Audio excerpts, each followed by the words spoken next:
Salut tout le monde et bienvenue au cours de Bonjour à un site web responsive. Dans cette vidéo, je vais vous parler du contrôleur switch et des énumérations. Dans une vidéo précédente, on a vu la construction en if then else. If i égale à 189, imprime winner. Sinon, si i égale à 165, imprimer 165 est un gagnant. Là, on a une array de integers et on va faire un loop pour les passer un à un dans le code ici. On peut exécuter et là on voit 189 winner, etc.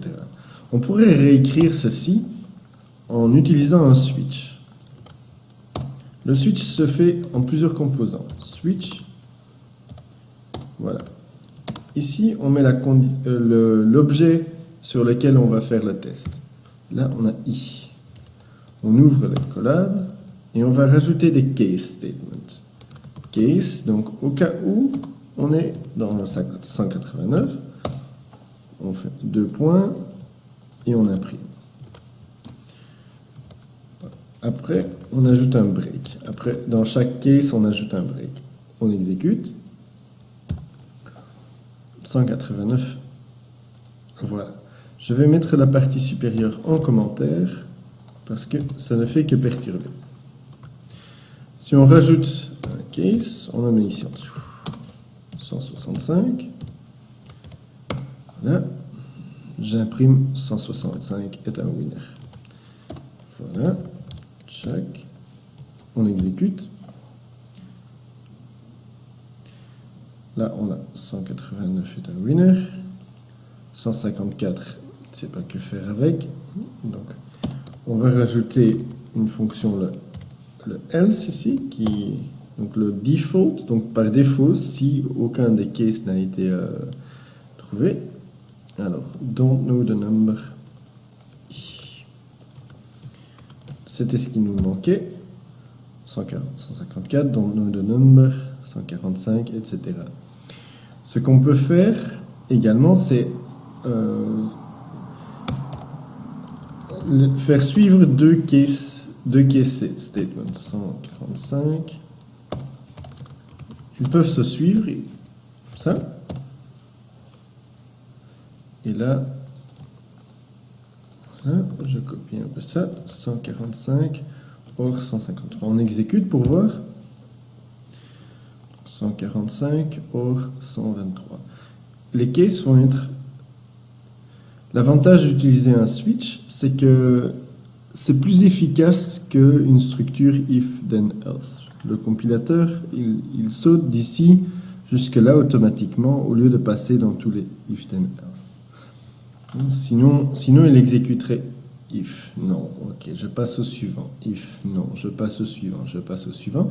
Ici, quand on debug, il fait le switch ici, et il saute directement ici sans évaluer les autres.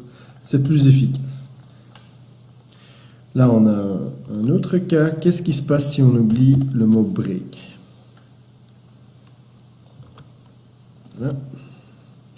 Ici, on a le case. Donc, si c'est 101, ici, le dernier, qu'est-ce qui va se passer si on ne met pas de break après? On exécute. Et là, on voit 101 forgot to break. Parce qu'il n'est pas sorti du switch après la méthode. Si on mettrait ici, check tous les breaks en commentaire, ça va être intéressant à voir et surtout pas très lisible. On oublie tous les breaks et là, c'est vraiment pas lisible parce qu'il exécute 189 winner. Bon, c'est vraiment difficile à lire ça. 165, 101, forgot to break, don't know the number, 189. Donc ça, c'est tous les éléments. Et maintenant, le 154, il exécute à partir d'ici, don't know the number, parce que 154 n'est pas connu. 165, il saute ici, winner, il exécute ça ici, le 101, forgot to break, don't know the number. Et même chose pour 145, il saute ici, Donc il n'exécute pas les deux lignes précédentes, et ainsi de suite. C'est un peu un drôle de statement. Si on ajoute le break, alors il sort du switch. Alors je vous avais dit aussi qu'on allait parler des énumérations, et je vais en déclarer une ici un peu plus haut. Enum, gender. Une énumération est une classe spécifique. Elle est un peu spéciale, gender. Donc vous vous souvenez, pour les animaux, on avait le gender et on mettait simplement un string. Ici, on va les déclarer une liste restrictive de gender possible pour les animaux. Donc, enum, gender, mf, unknown. Ici, j'ai déclaré l'énumération dans la classe main switch. Ce que je pourrais faire, c'est extraire ceci, refactor, move type to new file. On va le faire ici. Donc là, il nous propose generate class. On dit OK. Voilà, donc il va générer une nouvelle classe, gender. Une nouvelle énumération, parce que et on peut déplacer le gender ici dans le package animal. Voilà, donc package animal. Dans le main switch, ce qu'on va faire, c'est on va utiliser le gender maintenant. On va faire un petit switch que j'ai préparé ici. Là.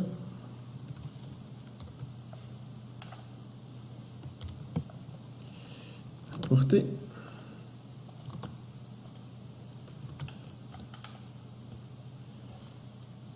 Et qu'est-ce qui se passe ici? Pourquoi est-ce qu'il ne veut pas? Parce qu'il n'est pas public. Voilà. Donc genderJ, variable de l'énumération gender, égale à la valeur gender.m. On pourrait également mettre gender.f ou gender.unknown.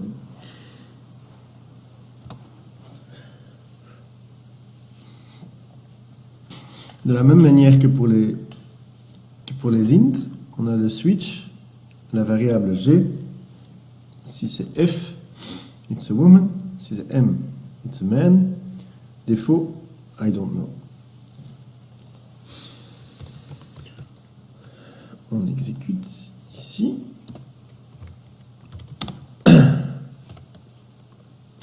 Voilà, pour faire plus clair.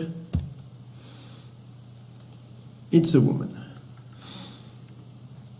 Alors, une autre possibilité, une autre fonction qui est utile, c'est de transformer un string en valeur d'énumération. Gender.valueOf m.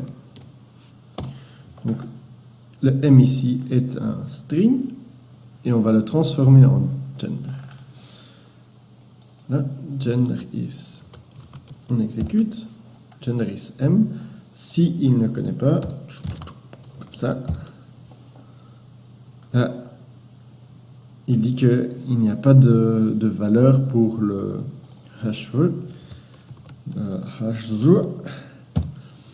Voilà, donc là le point hash il ne connaît pas. Par contre, si on rajoute ici, tac, on exécute et le gender est le hash maintenant. Mais bon, hash on ne connaît pas. Voilà, c'est pas ce que je vais faire. Voilà, donc là, ça c'est une brève introduction aux énumérations. On peut ajouter des valeurs, des paramètres aussi. Donc si on fait ça comme ça, on peut mettre un, qu'est-ce qu'on pourrait dire, int value, je ne sais pas, voilà. Et on passe 0, 1, 2. Et on crée un constructeur. Voilà, comme ça. On exécute. On fait get, on ajoute le get value ici. On lance. Il n'y a pas grand chose à voir. Maintenant, ce qu'on peut faire, c'est with value. Ah. m.get value. Donc, vous voyez, c'est pour vous démontrer que les énumérations sont une sorte de classe, sauf que c'est une sorte de classe spéciale. On déclare ici d'abord, on commence par déclarer les valeurs possibles pour le gender et on peut les initialiser comme ça. Je vous propose de rendre vos valeurs final, car normalement on ne devrait pas pouvoir définir de setter pour les membres. Hein. Si j'essaie ici, je pense qu'ils sont final par défaut. Hein. Non. Attends, on va faire un test ensemble. Bon, apparemment, ça a l'air de fonctionner. C'est un peu bizarre, finalement. On a 45, on a changé la valeur. Et je vous conseille pas de faire ça comme ça. m.getValue gender m.getValue. Et ça c'est vraiment rigolo. Donc je vous conseille pas de faire ça comme ça. Vous voyez, je ne sais pas si vous voyez ce qui s'est passé, mais le gender.value off, il n'y a qu'une seule instance. On ne peut pas créer de nouvel objet gender. Moi, de ce que je comprends de comment ça fonctionne derrière chez Java, c'est si on déclare ici des constantes, c'est la même chose que de faire new gender, de lui donner la valeur m, le string m comme nom, new gender f, new gender unknown. Si on voudrait appeler la fonction new gender, voilà, on passe comme ça, new gender m. Mais ça ne fonctionne pas, bien sûr. Hein. Cannot instantiate the type gender. Ça, c'est logique. Hein. Mais en modifiant, donc là, ça référence un peu à la vidéo précédente, en modifiant ici la valeur de gender.m, ici, on voit qu'elle est changée pour qu'elle est changée pour celui-là. Le m étant une instance de l'énumération gender. C'est pourquoi on devrait rendre tous les membres final, parce que sinon ça a un comportement un peu bizarre. On ne peut pas changer les valeurs comme ça des membres d'une énumération, et si vous le faites, ce sera changé pour tout le programme et pas seulement pour la fonction dans laquelle vous vous trouvez. Donc voilà. Alors là, ça c'était une vidéo très intéressante. On a vu les switches et on a également vu les énumérations ici de gender. Après, on pourra les intégrer dans d'autres parties du code. D'ici là, à la prochaine et tenez-vous bien.